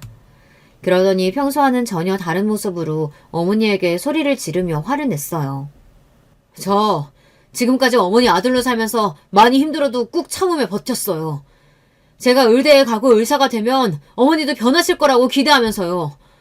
그래서 오늘도 웬만하면 그냥 넘어가려고 했는데요. 도저히 안 되겠네요. 얘가 왜 또 이래? 아까 내가 실수 좀 한 거 가지고 그러는 거야? 진우야, 엄마도 늙었어. 늙으면 그럴 수 있지. 뭘 그런 거 가지고 젊은 애가 예민하게 굴어. 시어머니는 마치 아무 일도 없었다는 듯 천연덕스럽게 웃었습니다. 어머니는 도무지 부끄러움이라는 걸 모르세요? 이 상황에서 어떻게 유정이 아버지 이야기까지 꺼내면서 뭐 건물을 사내 마네 그런 얘기를 하실 수가 있어요. 저는 도저히 어머니 아들로서 이 자리에 있을 수가 없네요. 저 당분간 나가서 지낼 테니까 연락하지 마세요. 남자친구의 어머니는 그럴 수도 있지 뭘 그러냐고 끝까지 당신의 잘못을 모르셨어요. 오히려 남자친구에게 예민하다고 구박하셨습니다. 그러자 남자친구는 눈물까지 글썽거리며 소리를 지르며 울먹이더니 결국은 저를 데리고 집을 나와버렸습니다. 우리 어머니지만 정말 말이 안 통해. 자기 다친 데는 없어? 나도 어머니가 저렇게까지 나오실 줄은 몰랐어. 정말 미안해. 나 같아도 절대 나 같은 남자랑은 결혼하기 싫을 것 같아. 남자친구는 저를 집으로 데려다주는 길에 잔뜩 일그러진 얼굴로 시무룩해져서는 저에게 사과부터 했습니다. 저는 오히려 그런 남자친구가 걱정돼서 어디서 지내려고 그러냐고 물었어요. 남자친구는 당분간 병원 숙소에서 지낸다고 하더라고요. 집엔 죽어도 들어가기 싫다고요. 그날 밤 집에 돌아와 저는 한참을 뒤척이다 잠들지 못했어요. 너무 고민이 많아서요. 속이 답답해서 거실에 혼자 앉아 멍하니 생각을 하고 있는데 그런 저를 발견한 아버지께서 무슨 일이냐고 물으셨습니다. 남자친구네 집에 갔다 온다고 하더니만 왜 이렇게 시무룩해 있어? 그 집에서 무슨 일이 있었어? 아버지의 자상한 음성에 저도 모르게 눈물이 쏟아지고 말았습니다. 갑자기 제가 울어버리니 아버지도 당황하셔서 급하게 제 곁으로 다가와 앉으셨어요. 저는 속이 너무 답답한 나머지 그날 있었던 일을 아버지에게 모두 다 이야기하고 말았습니다. 제 이야기에 아버지는 한숨을 크게 쉬셨어요. 오준우 선생 어머니가 네 머리끄댕이를 잡았다고? 아휴 세상에 어디 그런 몰상식한 옆에 내가 다 있어. 아버지는 이야기를 다 들으시고는 너무 속상해하셨어요. 제가 남자친구네 집에 가서 그런 말도 안 되는 대접을 받았으니 당연했죠. 뭘 고민해? 당연히 그런 말도 안 되는 집구석에는 시집가면 안 되지. 내가 병원장이라는 소리에 그렇게 손바닥 뒤집듯 사람이 달라지는 거면 안 봐도 뻔하다. 아무리 남자가 좋아도 시어머니 자리가 그 모양이면 안 하는 게 맞아. 나도 이 결혼은 반대니까 많은 시간 내에 정리해. 아버지도 내가 오준호 선생이랑 사귄다고 했을 때 사람 괜찮아 보인다고 잘 만나보라고 했었잖아. 그거야 사람만 봤을 때 이야기지. 아무리 사람이 괜찮으면 뭘 해. 집안이 똥통인데. 괜히 시간 끌지 말고 아버지 말 들어. 제 생각이 짧았어요. 저도 혼자서 감당하기엔 너무 힘들어서 아버지께 말씀드린 건데 아버지마저 저와 남자친구 사이를 반대하셨어요. 나이도 있는데 결혼할 상대가 아니면 하루빨리 정리하는 게 맞다고요. 저도 아버지 말씀이 맞는다고 생각은 해요. 하지만 남자친구의 어머님은 어머니고 남자친구는 남자친구잖아요. 그런 꼴을 당하고도 저는 남자친구에 대한 마음에는 변함이 없었습니다. 오히려 그 일로 자주 연락도 못하고 만나지 못하게 되자 더 쓸쓸하고 보고 싶었어요. 확실히 그 일이 있고 난 뒤 남자친구와도 어딘가 조금 어색해졌어요. 남자친구도 저에게 전처럼 대하기 어려운지 연락은 하고 있지만 그전처럼 데이트는 하지 못하고 있습니다. 어쩌면 좋을까요? 정말 이대로 남자친구와 헤어지는 게 맞는 걸까요? 하지만 아무리 생각해도 제 인생에서 다시금 또 지금의 남자친구처럼 좋은 사람은 만나지 못할 것 같아요. 이런 고민을 해야 한다는 게 너무도 가슴이 아픕니다. 저보다 경험이 많으신 인생 선배님들께서 제발 좀 도와주세요. 아무리 좋은 사람이고 사랑하더라도 시어머니 자리가 저런 분이면 헤어지는 게 맞는 걸까요? 아니면 감수하고서라도 남자친구와의 결혼을 하는 게 맞는 걸까요? 선배님들의 의견과 조언 댓글로 남겨주시면 하나하나 다 확인하고 참고하도록 하겠습니다. 늦게까지 저의 긴긴 이야기 들어주셔서 감사해요. 여러분에게는 언제나 즐거운 일만 가득하시길 바라겠습니다. 여러분, 두 번 시작하기 전에 좋아요, 구독 꼭 눌러주실 거죠? 그럼 두 번째 사연 바로 시작합니다. 안녕하세요. 저는 지방에 사는 40대 여자입니다. 오늘은 얼마 전에 일어난 일에 대해 사연을 제보하려고 해요. 주위 친구들에게 말했더니 너무 재밌어 하더라고요. 그러면서 이런 사연은 우리만 알고 있기가 아쉽다고 해서 저도 제보하게 됐습니다. 이 사연을 듣고 계신 분들 중에 혹시 기혼이신 분들은 저를 많이 이해하실 거예요. 왜냐하면 오늘 사연은 바로 고부 갈등, 시집살이에 관한 사연입니다. 대한민국 며느리라면 아주 작게라도 시집살이를 대부분 당하셨을 거예요. 당장 우리 엄마도 친할머니에게 시집살이를 심하게 당하셨어요. 야, 반찬이 이게 뭐니? 아유, 도대체 집에서 어떻게 배웠길래 이래? 저는 친할머니와 태어날 때부터 같이 살았습니다. 그런 제가 기억하는 친할머니는 동화 속에 나오는 마녀였어요. 착한 우리 엄마를 마구 괴롭히는 마녀요. 실제로 우리 친정엄마는 제가 태어나서 만난 사람 중에 제일 선한 사람입니다. 어디 가서 싫은 소리 절대 못하고 항상 사람들에게 친절하세요. 안타깝게도 엄마는 부모님을 일찍 여의셨어요. 그래서 고아인 상태로 시집을 가게 되셨습니다. 친할머니는 그런 엄마가 만만하고 싫었는지 시집살이를 매우 심하게 하셨어요. 엄마, 그만해요. 숙자한테 도대체 왜 그렇게 대하세요? 지혜가 보고 배우잖아요. 내가 뭘 했다고 그래? 결혼하더니 그 여자한테 빠져서 지 엄마한테 저러는 것 좀 봐. 돌아가신 네 아빠한테 부끄럽지도 않아? 엄마는 아빠한테 안 부끄러우세요? 며느리한테 야라고 부르는 시어머니가 어디 있어요? 다행히 엄마에겐 아빠라는 든든한 지원군이 있었어요. 하지만 안타깝게도 아빠가 엄마를 감쌀 때마다 친할머니의 괴롭힘은 더 심해졌습니다. 어렸던 제가 볼 때도 심했어요. 더군다나 친할머니는 남아선호 사상이 아주 심한 분이셨어요. 근데 엄마는 자식이 저 하나였습니다. 그래서 대놓고 친할머니께 이렇게 말씀하시기도 하셨어요. 네가 이러니까 아들을 못 낳지. 마음을 곱게 먹어야 아들이라는 선물을 하늘이 주시는 거야. 이런 시집살이는 제가 중학생 때까지 지속됐어요. 그러다 어떤 사건으로 인해 엄마는 저를 데리고 이혼해서 나왔습니다. 그 사건은 바로 친할머니의 병간호 문제였어요. 할머니가 잠깐 마실을 나가셨다가 크게 넘어지셨거든요. 그러면서 허리를 심하게 다쳐 누워 계셔야 했습니다. 정신은 온전한 상태였어요. 야, 아유 나중내 죽겠다. 아주 시어머니 죽으라고 고사 지내냐? 할머니는 처음엔 방 안에 누워 계셨는데 나중엔 거실에서 생활하셨습니다. 이러면서 엄마가 바닥을 닦거나 집안일을 하면 사사건건 시비를 거셨어요. 제가 보기에도 저건 너무 심하다고 생각했죠. 먼지가 너무 많잖아. 더 빡빡 닦아야 사라지지. 아이 김치찌개 냄새가 왜 이러냐? 더 푹 끓여봐. 우리 아들 나가서 고생하는데 맛있는 거 먹여야지. 아이 청소기 소리 너무 커서 텔레비전 소리가 안 들리잖아. 일부러 이래? 저도 할머니 눈치가 보여 거실은커녕 집에 들어가기도 싫었죠. 엄마는 그래도 웃으면서 할머니의 시집살이를 견디셨어요. 그런데 그러다 아빠와 이혼까지 하게 된 계기가 생겼습니다. 바로 고모가 우리 집에 들어와 살게 됐어요. 고모는 이혼하고 갈 곳이 없다고 우리 집으로 무작정 들어왔습니다. 와서 가만히 있으면 모르겠는데 엄마를 아주 개인 비서로 알더라고요. 나 이거 빨래 좀 해줘. 내일 아침에 입어야 되니까 오늘 저녁엔 해줘. 알겠지? 부탁해. 엄마는 급기야 친할머니와 고모까지 둘 다 시중을 들게 된 거죠.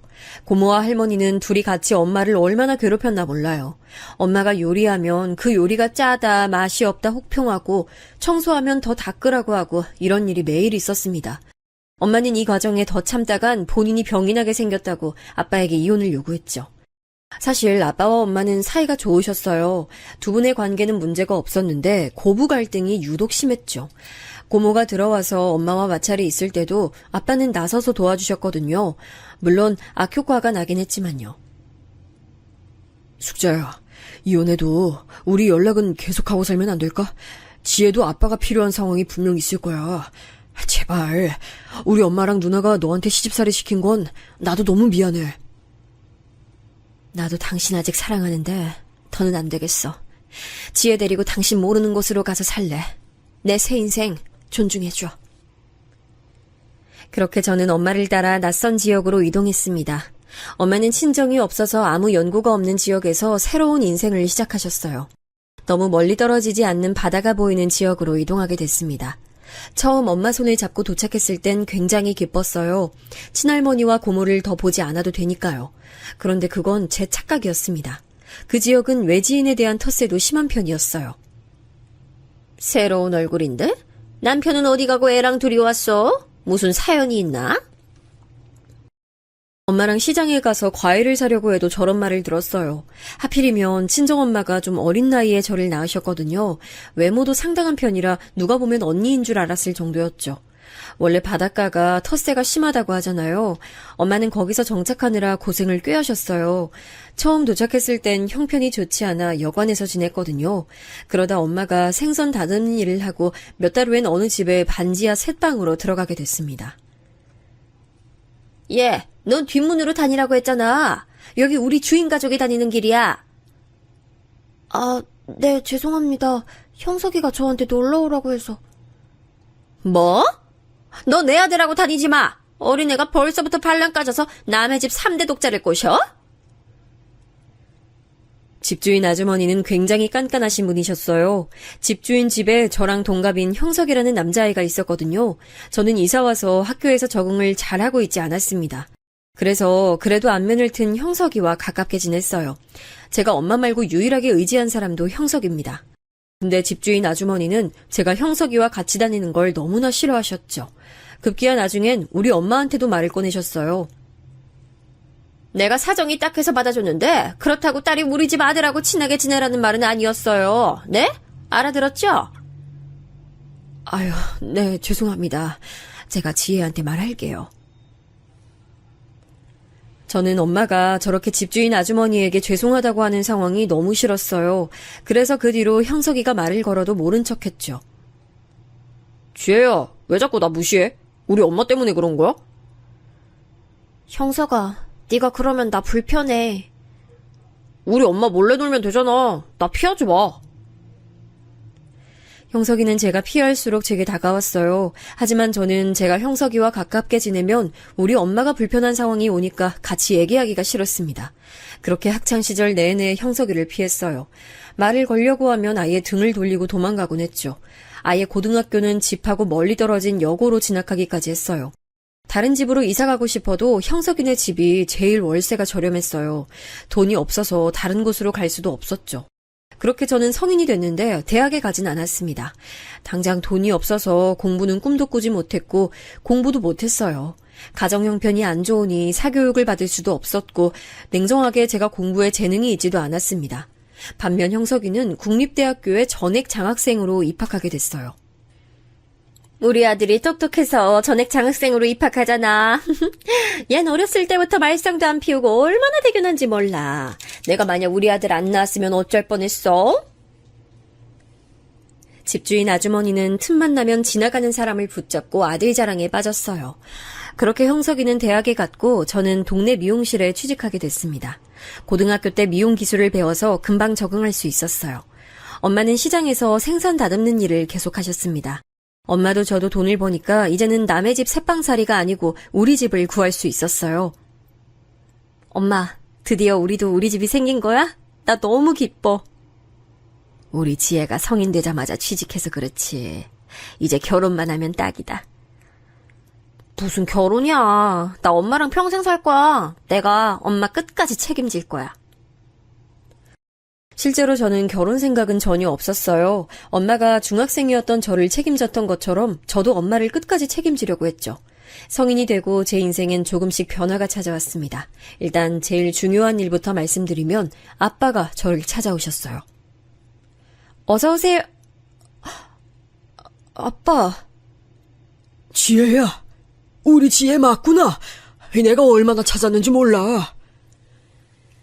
아빠는 제가 일하는 미용실에 찾아오셨습니다. 아빠 얘기를 들어보니 엄마를 괴롭혔던 할머니는 이미 돌아가셨더라고요. 아빠는 저와 엄마가 떠난 후 많이 힘들어하셨대요. 아빠, 여기 어떻게 알고 온 거야? 그럼 이제 엄마랑 다시 같이 살 거야? 몇 년을 찾았는지 몰라. 예전에 엄마가 바다가 보이는 곳에서 살고 싶다고 했었거든. 그래서 시간이 나면 이 지역을 계속 왔어. 그러다 묻꿈으로 여기까지 왔지. 그런데 지혜야, 아빠가 나중에 돈 많이 벌면 그때 엄마 앞에 나타나고 싶어. 그러니까 아빠 왔다는 사실 비밀로 해줘. 아빠는 엄마에게 모습을 드러내는 걸 꺼리셨어요. 엄마가 당신과 살 때 고생만 한 것 같다고 나중에 손에 많은 것을 들고 나타날 때까지 기다려달라고 하셨죠. 저는 할머니와 고모한테는 나쁜 기억만 있었는데 아빠는 좋은 기억만 있었거든요. 아빠는 우리 엄마와 저한테 최고의 남편이자 아빠였어요. 그래서 아빠의 의견을 존중해줬습니다. 그렇게 아빠는 제 얼굴만 보고 바로 다시 가셨고 종종 저를 보러 오셨습니다. 저도 끝까지 엄마한테 모른 척했죠. 그리고 저는 형석이와의 연애를 시작하게 됐습니다. 제가 형석이를 피해 다녔다고 했잖아요. 성인이 되고 형석이가 대학에 가며 저한테 적극적으로 들이대기 시작했어요. 미용실 앞까지 매일같이 찾아왔고 저를 집까지 데려다 줬습니다. 간식도 자주 사오고 남자임이 필요할 때도 자기 일처럼 도와줬어요. 그런 모습을 보고 저도 마음이 점차 열려 사귀게 됐죠. 그리고 우리가 자주 붙어 다니기 시작하자 집주인 아주머니는 미용실까지 찾아오셨어요. 어려울 때 도와줬더니 은혜를 이렇게 갚어? 어떻게 다른 사람도 아니고 네가 우리 아들을 꼬셔? 우리 아들은 똑똑한 집안 좋은 사람하고 결혼해야 돼. 자꾸 미용실에 찾아와서 저러니 원장님과 손님들 눈치가 보였습니다. 실제로 원장님은 제게 직접적으로 말씀하시기도 하셨어요. 지혜야, 손님들한테 말이 많이 나온다. 물론 형석이가 우리 가게 힘들 때 도와줬던 건 맞는데 내가 곤란하네. 네, 제가 더 찾아오지 말라고 할게요. 죄송해요. 집주인 아주머니는 이 좁은 동네에서 막강한 영향력을 가지고 있었어요. 워낙 집에 돈도 있었고 발이 넓었거든요. 모르는 사람이 없을 정도라 눈엣가시가 되면 얼마나 힘든지 저도 알고 있었습니다. 몰려다니는 아줌마 무리가 있었는데 입김이 장난 아니었거든요. 실제로 제가 학교 다닐 때도 학교에 얼마나 찾아왔던지 선생님들이 한두 번 곤란해하신 게 아니었죠. 여기서 계속 살 거면 제가 피하는 게 맞다 생각했어요. 그런데 원래 하지 말라면 더 하고 싶은 게 사람 심리잖아요. 형석이와 저는 집주인 아주머니를 포함해 동네 사람들 몰래 만나기 시작했습니다. 일부러 다른 동네에 가서 만나기도 하고 밤늦게 보기도 했죠. 그리고 그렇게 시간이 지나고 저는 인생에서 가장 큰 사건이 발생하게 됐어요. 네? 뭐라고요?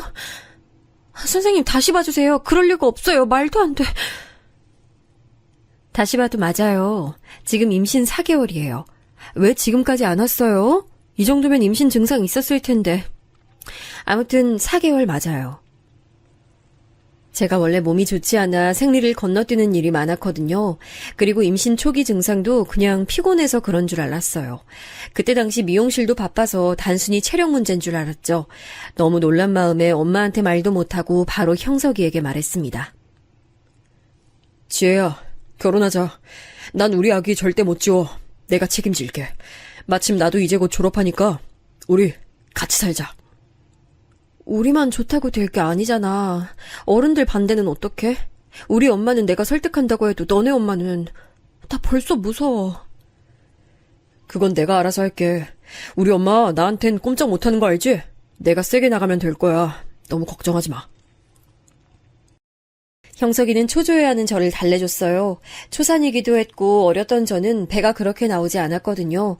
말하면 지우라고 할까봐 저는 일부러 임신 막달에 어른들에게 알렸습니다. 형석이도 동의한 생각이었죠. 양가 부모님 반응은 엄청났습니다.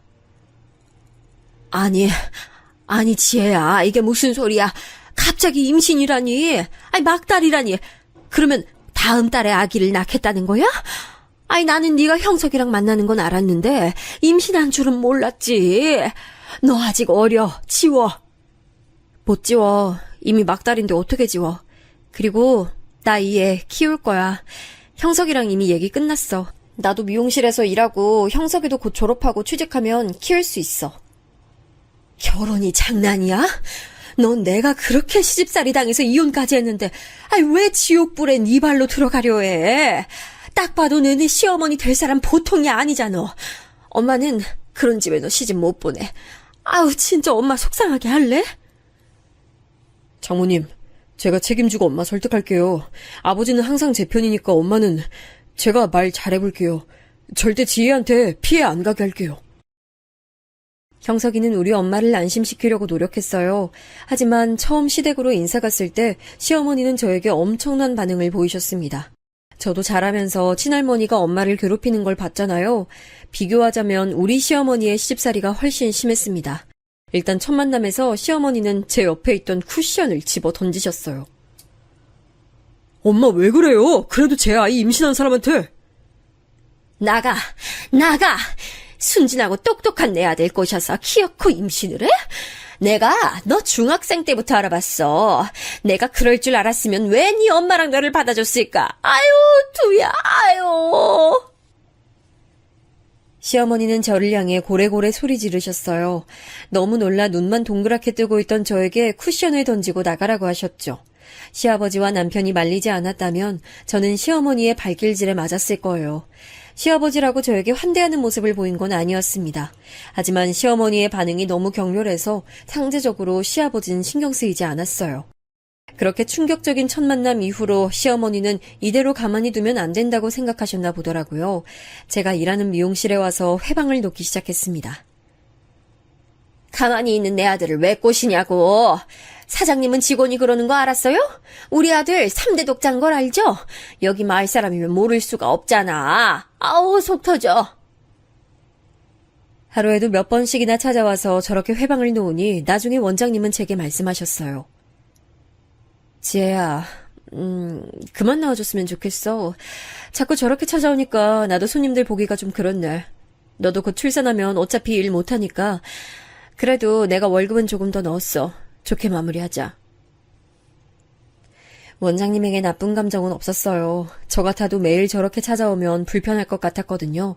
시어머니는 심지어 우리 엄마가 일하던 가게까지 찾아갔습니다. 딸이 뭐하고 돌아다니는지는 알아야 할 거 아니야. 내 아들 인생 어떡할 거냐고.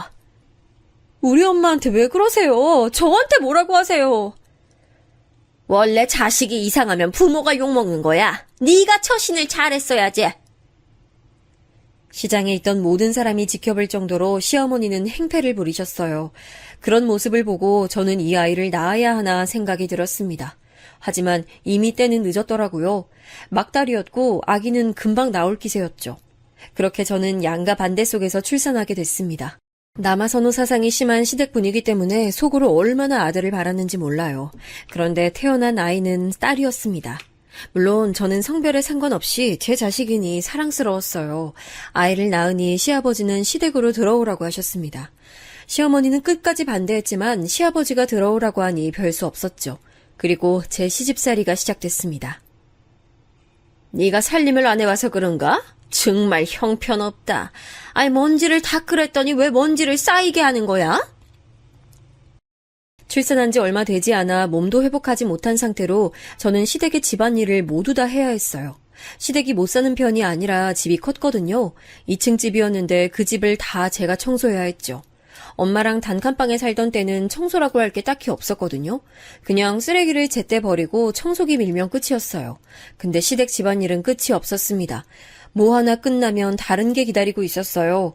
사실 집안일만 하라고 하면 할 수는 있었는데 문제는 저는 갓 출산한 상태였고 그런 저를 시어머니가 매일 감시하고 있었다는 거예요. 너 아까 2층 바닥 쓸었니? 내가 지금 갔다 왔는데 너무 더러워. 빨리 가서 청소해. 아까 쓸었는데 아기 기저귀만 갈고 제가 다시 할게요.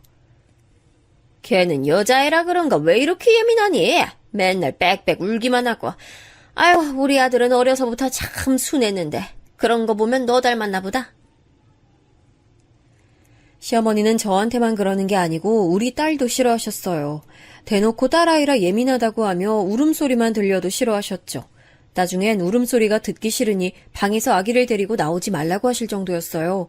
어린 마음에 너무 속상하고 우리 아기가 마치 짐처럼 느껴졌어요. 그래서 아기를 안고 얼마나 울었는지 모릅니다. 남편은 졸업하고 시아버지를 따라 일하고 있었어요.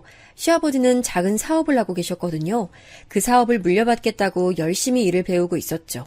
그래서 너무 바빴습니다. 저는 결국 시어머니와 단둘이 집에 있는 날이 많았어요. 제가 더 힘들었던 건 시어머니와 말이 너무 많다는 점이었습니다. 저는 종일 시어머니의 친구들 뒷담화를 들어야 했어요. 친구들뿐만 아니고 저는 얼굴도 모르는 본인의 지인들과 친척들 욕을 매일같이 들어야 했죠.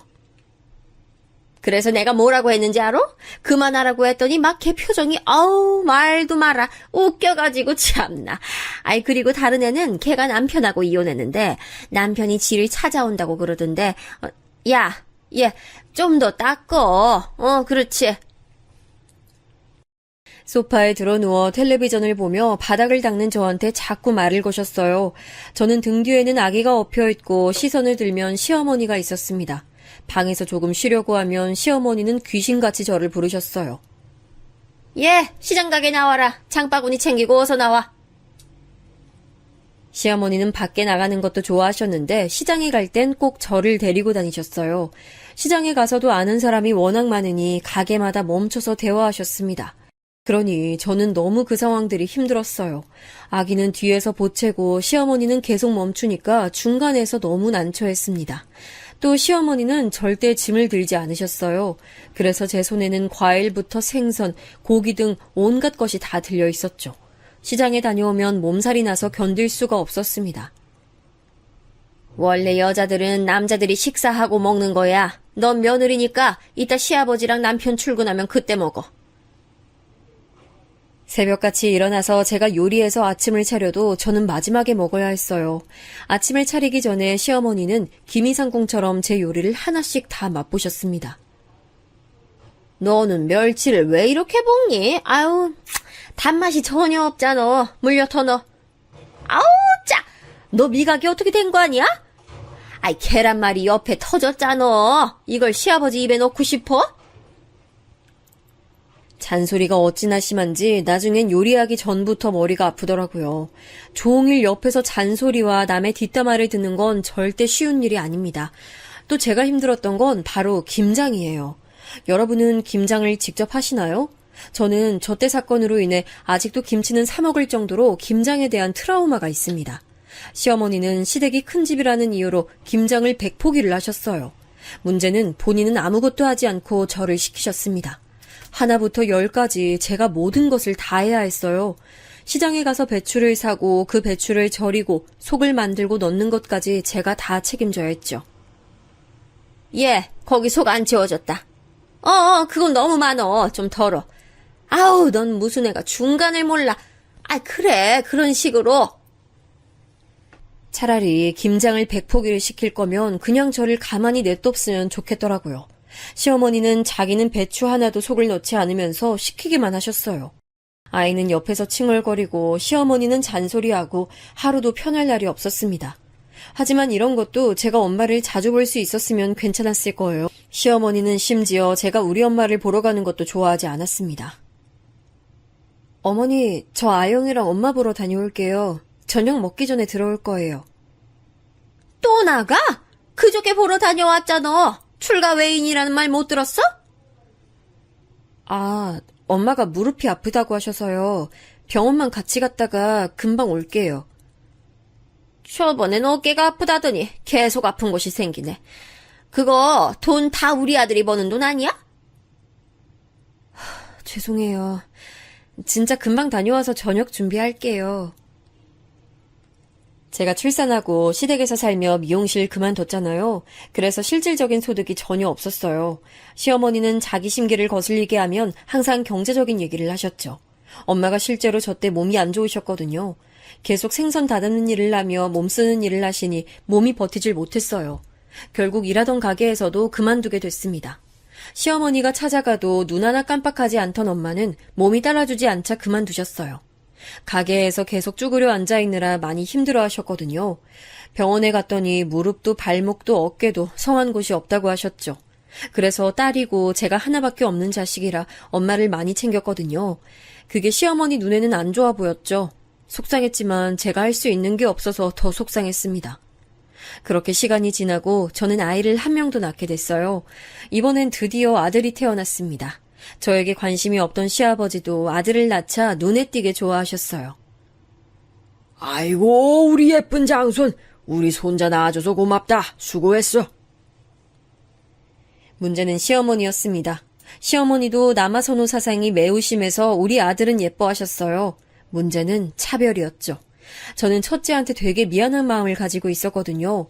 어린 나이에 낳아 뭣도 모르게 키우기도 했고 제가 시댁에 막 시집와서 해준 것도 전혀 없었거든요. 아이가 보채면 가끔은 저도 너무 힘들어서 달래주지도 못했죠. 그래서 첫째는 또래에 비해 많이 성숙한 편이었어요. 그리고 아이가 원래 더 잘 알잖아요. 할머니가 자기를 좋아하지 않는다는 건 딸은 이미 알고 있었어요. 그 상태에서 아들이 태어났고 시어머니의 차별이 눈에 대놓고 보이니 저는 딸이 눈에 계속 밟혔습니다.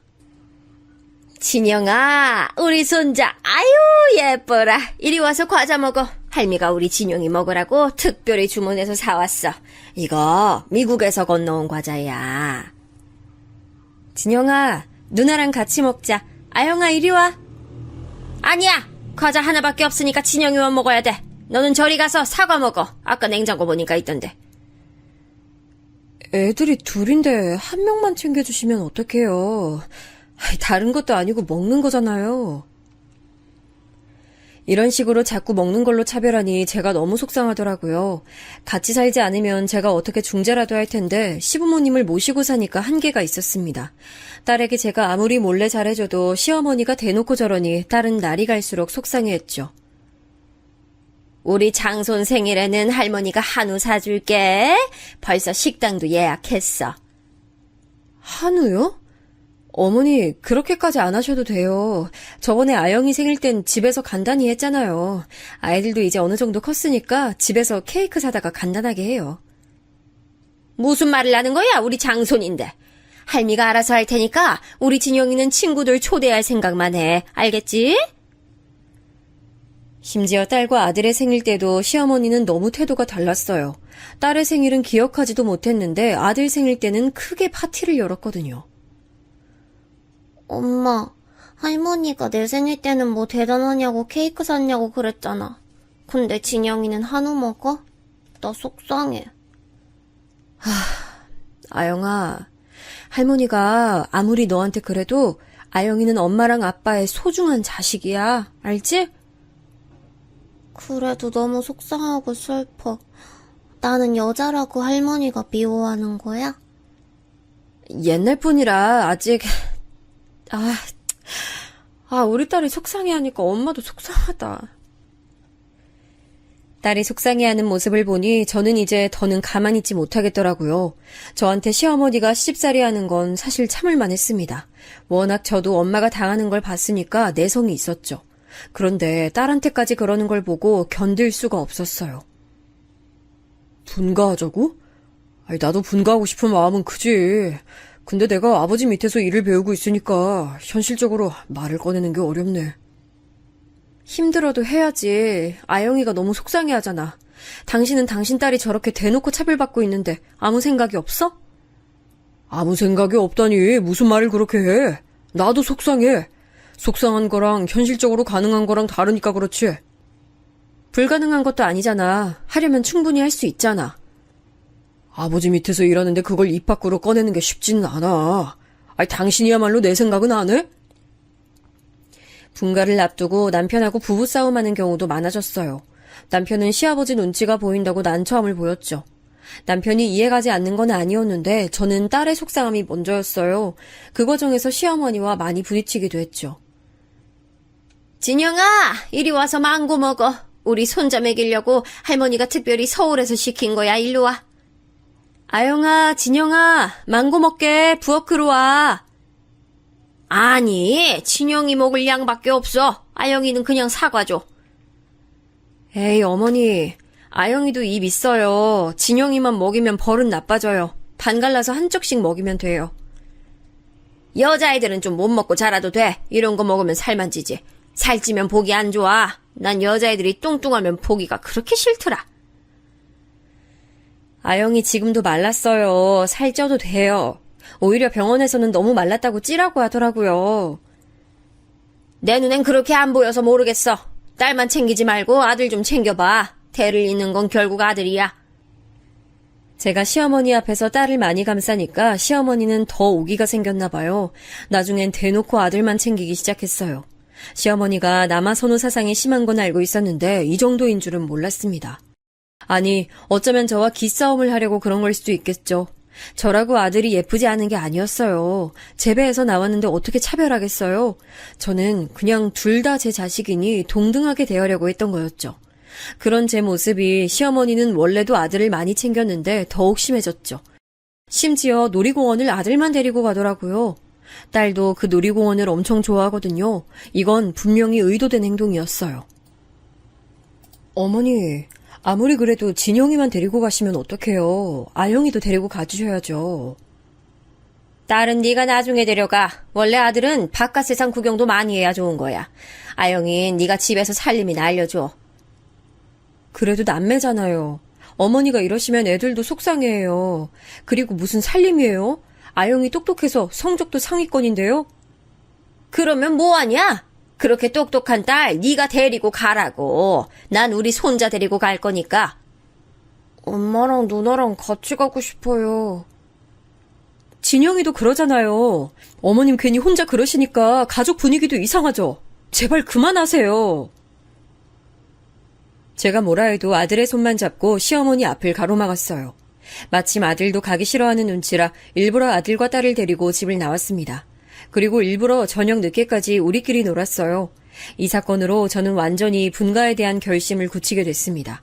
그런데 남편에게 요구해서 분가 얘기를 꺼냈더니 정말 황당한 일이 일어났어요. 시어머니가 단식투쟁에 들어가셨습니다.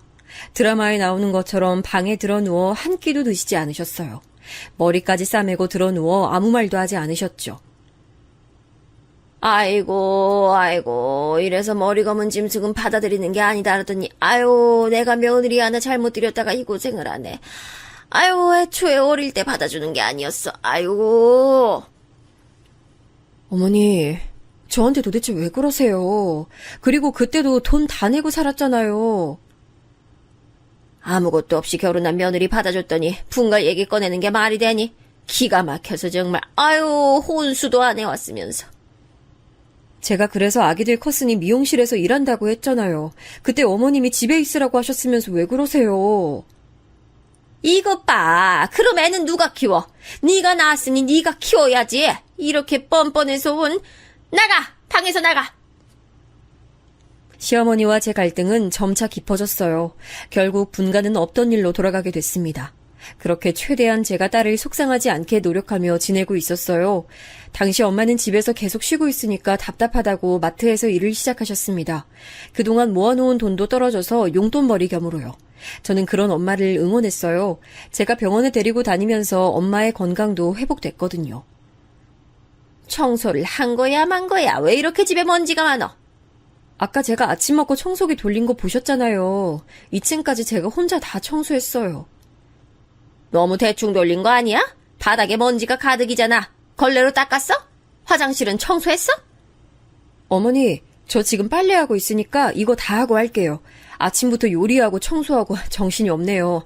이따 아이들 학원도 데려가야 돼요. 한 번 할 때 제대로 하는 법을 배워.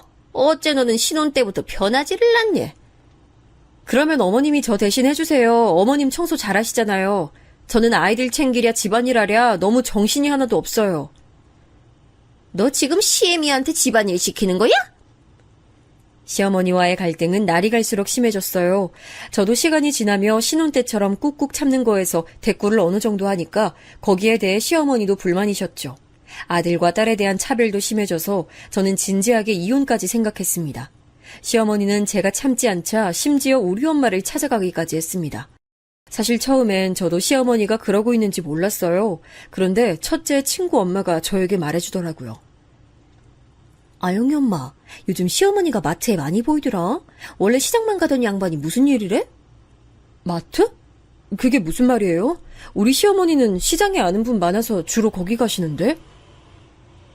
왜? 자기 엄마 마트에서 일하시잖아. 두 분이 붙어있던데? 난 그래서 사돈 길이 친하나 했어. 저는 이 말을 듣고 도대체 무슨 말인가 싶었죠. 당장 엄마에게 전화를 걸어 확인해봤더니 기가 막히더라고요. 엄마, 무슨 말이야? 시어머니가 마트에 가? 그냥 오셔서 말 걸고 하셔. 그렇게 신경 안 쓰이니까 너무 걱정하지 마. 만약에 무슨 행패 부리거나 하면 당장 말해. 알겠지? 알겠어. 엄마 생각해줘서 진짜 고마워. 시어머니에게 대놓고 티를 내진 않았어요. 왜냐하면 말하는 순간 또 싸움이 일어날 게 뻔했거든요. 어쩐지 시어머니가 저한테 엄마에 관한 얘기를 안 한다 싶었더니 이런 일이 있었던 거였죠. 그래서 저는 진짜 아무 일도 없는 줄 알았습니다. 근데 완전한 제 착각이라는 것을 나중에 알게 됐어요. 그 사건이 오늘 사연의 핵심인데요. 제가 그날따라 아이들이 과자를 먹고 싶다고 보채더라고요.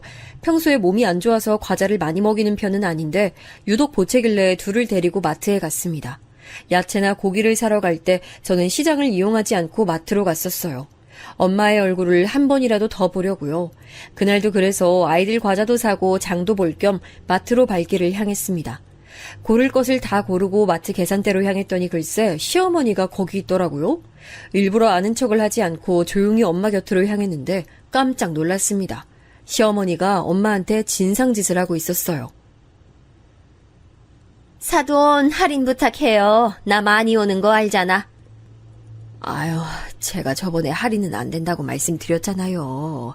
이러시면 제가 곤란해요. 에이, 조금만 할인해줘. 내가 며느리 얼마나 예뻐하는지 알면서 그래요? 그건 감사해요. 근데 제가 권한이 진짜 없어서 그래요. 해주고 싶어도 못 해드려요. 친정엄마가 너무 곤란해 보여서 순간 욱하는 심정이 됐습니다.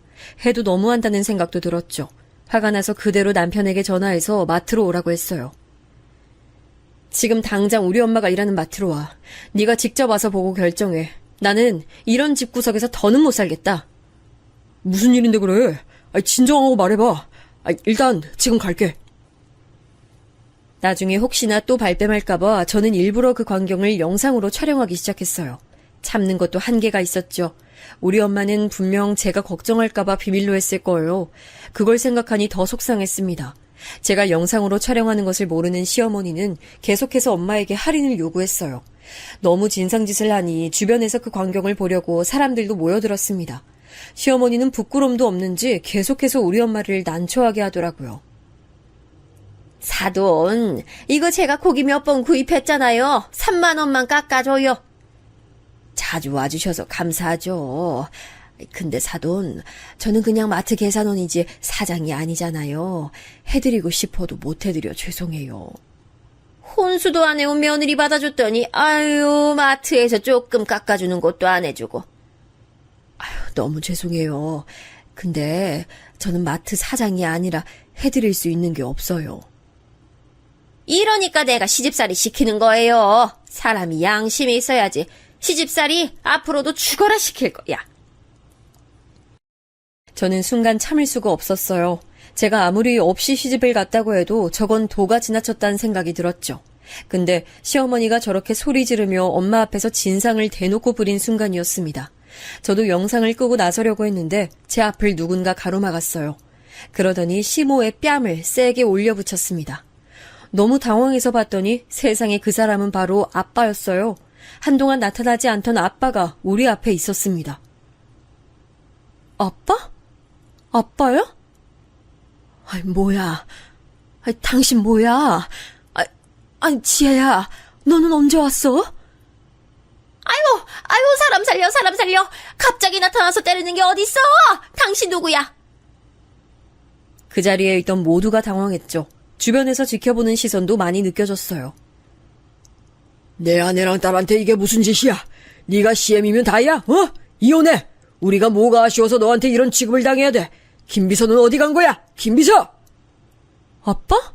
아니, 아빠가 여기서 나온다고? 그동안 어디서 뭐하고 있었어? 지혜야, 저 망할 노인네가 네 CM이야? 김비서! 순간 제가 핸드폰으로 부른 남편도 마트에 도착했습니다. 그래서 모두가 보는 앞에서 아빠의 정체가 밝혀졌어요. 저 멀리서 검은 양복을 입은 남자가 헐레벌떡 뛰어왔습니다. 사장님, 어디 가셨나 했더니 마트 안에 계셨어요? 김비서, 잠시만. 여보, 오랜만이야. 내가 너무 늦게 왔지? 그동안 고생 많았어. 이제 남은 생 걱정 없이 살자. 당신 뭐야? 갑자기 나타나서 이게 뭐 하는 거야? 안녕하세요. 처음 뵙겠습니다. 사장님 명함 여기 있습니다. 뭐야, 사장? 사장이라고? 알고 봤더니 아빠는 저한테 예전에 돈을 벌면 찾아온다고 했잖아요. 그날이 드디어 왔던 거였어요. 작게 사업하던 게 점점 몸집이 커져서 어느덧 중소기업의 사장이 됐더라고요. 비서까지 와서 사장님이라고 하고 명함을 봤더니 사장이 맞았어요. 아빠는 그동안 재혼도 하지 않고 돈만 열심히 벌었더라고요. 그러면서 우리 가족을 다시 찾으러 왔던 거였습니다. 너무 바빠서 지금 와서 미안하다고 사과까지 했죠. 아빠, 이렇게 갑자기 찾아올 줄은 몰랐어. 미용실에 갔더니 네가 일을 그만뒀다고 하더라고. 결혼해서 사는 것도 알고 있었어. 아이들이 이렇게 컸구나. 딸아, 이혼하고 싶으면 이혼해도 돼. 아빠 이제 돈 많이 벌어. 여보, 보고 싶었어. 나 지금 꿈을 꾸는 것 같아. 이게 현실이야? 믿기지가 않아. 친정아빠의 정체가 밝혀지자 시어머니는 태도를 싹 바꿨습니다. 제가 남편에게 진지하게 이혼 요구를 하자 남편도 제게 빌기 시작했어요. 지혜야, 내가 진짜 잘할게. 한 번만 봐주면 안 될까? 우리 회사 요즘 사정 안 좋은 거 당신도 알잖아. 내가 앞으로 정말 진짜 최선을 다할게. 나는 이미 당신한테 많은 기회를 줬어. 근데 그 기회를 발로 찬 건 바로 당신이야. 아유, 내가 그동안 했던 거 너무 미안해. 아니, 너네 아버지가 그런 기업의 사장인 줄은 몰랐지. 앞으로 내가 뉘우치고 잘 살 테니까 우리 과거는 잊고 잘 살아보자. 저는요, 어머니, 많이 참았어요. 그리고 아빠가 나타나지 않았어도 이혼했을 거예요. 도저히 입 집구석에선 못 살아요. 제 말은 완전히 진심이었어요. 그동안 참을 만큼 참았다고 생각했죠. 그리고 저는 정말로 남편과 이혼하고 두 아이를 데리고 그 지역을 떠났습니다. 난 절대 이혼 못해. 이혼이 무슨 말이야. 한 번만 다시 생각해, 지혜야. 내가 잘할게. 남편은 제가 그렇게 중간에서 곤란해할 때 도와주지 않았거든요. 근데 친정아빠가 나타나고 제가 여유가 생기니 완전 태도가 바뀌었어요. 심지어 합의 이혼을 해주지 않겠다고 완강하게 나오기 시작했죠. 그래서 저는 마침 영상을 찍은 것도 있고 이런저런 증거가 워낙 많았거든요. 법정에 가서 이혼했습니다. 아이들은 할머니가 싫어서 저와 같이 가고 싶어 했어요. 가정에 대한 기여도도 제가 커서 양육권을 제가 가져왔습니다. 재산 부분에서 아빠가 많은 도움도 주셨고요. 그러고 나서 바다를 좋아하는 엄마를 위해 부산으로 거처를 옮겼어요. 알고 봤더니 아빠의 회사가 부산에 있더라고요. 지금은 아무 걱정 없이 두 아이를 제가 혼자 키우고 있습니다. 아이들에게 아빠의 부재가 혹시라도 상처일까 두려웠는데 다행히 지금 좋은 분을 만나서 재혼 얘기도 나오고 있어요. 부산으로 와서 만나게 된 분인데 전 남편과 성향 자체가 달라요. 다정하고 세심하고 저를 많이 챙겨주는 성격이에요. 엄마, 나는 새로운 아빠가 훨씬 좋아. 너랑 잘 놀아주고 예전 할머니처럼 나 미워하지도 않아. 엄마가 새로운 아빠랑 살았으면 좋겠어. 특히 재혼하는 분의 가족들이 저를 아주 예뻐하세요. 무엇보다 우리 딸이 더 상처받지 않고 살아서 그것만으로도 만족입니다. 여기까지가 제 사연인데요. 예전 남편과 시댁은 이제 시간이 어느 정도 지나서 기억에서 잊혀졌어요. 예전엔 생각하면 그 시절이 고통스러워 힘들었거든요.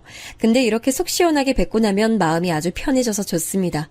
제 사연 들어주셔서 정말 감사합니다. 저는 여기서 이만 마치겠습니다.